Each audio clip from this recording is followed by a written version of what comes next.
నరసంపేటకి ఈ పారిశుద్ధ్యం రూపురేఖ మారాలి. ఇది కాకుండా పబ్లిక్లో కూడా అవగాహన రావాలి. దీనికోసం ఈ రోజు నుంచి మన నరసంపేటలో ఈ పారిశుద్ధ్యం చూడడానికి స్పెషల్ ఆఫీసర్స్తో పెట్టడం, అలాగే ఎంపీడీఓస్ బయట నుంచి షిఫ్ట్ చేయడం.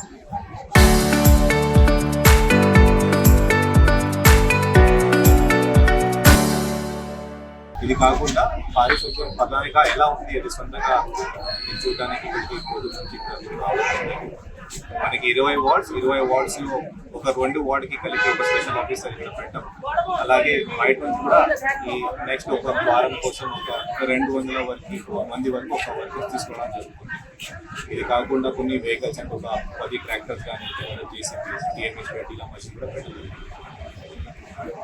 ఇది ఎందుకనంటే ఎవరు కానీ నర్సంపేట వస్తే శ్రీకాకుళం తర్వాత మేజర్ పంచాయతీ ఇది. ఇక్కడ మంచి కమర్షియల్ యాక్టివిటీస్ కూడా జరుగుతాయి. ఓల్డ్ బిజినెస్ కూడా చాలా బాగా ఇక్కడ జరుగుతుంది.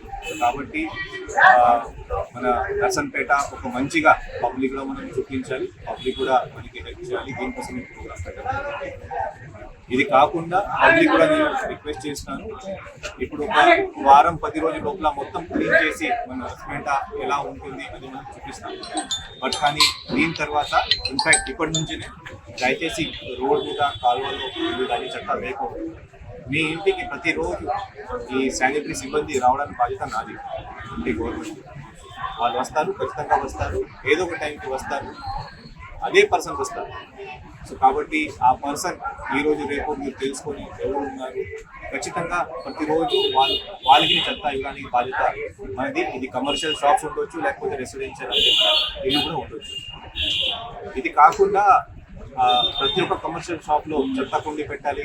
షాప్ బయట చెత్త ఉండకూడదు. అది కూడా ప్రతి షాప్ నేషనల్ హైవే పైన, అది ఓల్డ్ నేషనల్ హైవే పైన షాప్కి చెప్పడం జరిగింది.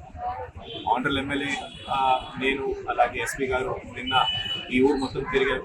ఆనరబుల్ సీఎం కూడా నర్సంపేట కాన్స్టిట్యున్సీలో వస్తారు. శాసనసభకి ఎక్కడ వస్తారు ఇంకా డిసైడ్ చేయలేదు. కానీ మన అట్లీస్ట్ ఈ నేపథ్యంలోనే నర్సంపేటకి ఒక మంచి మార్క్ మనం తీసుకురావచ్చు. దీనికోసం ఈ ప్రోగ్రాం పెట్టడం జరుగుతుంది.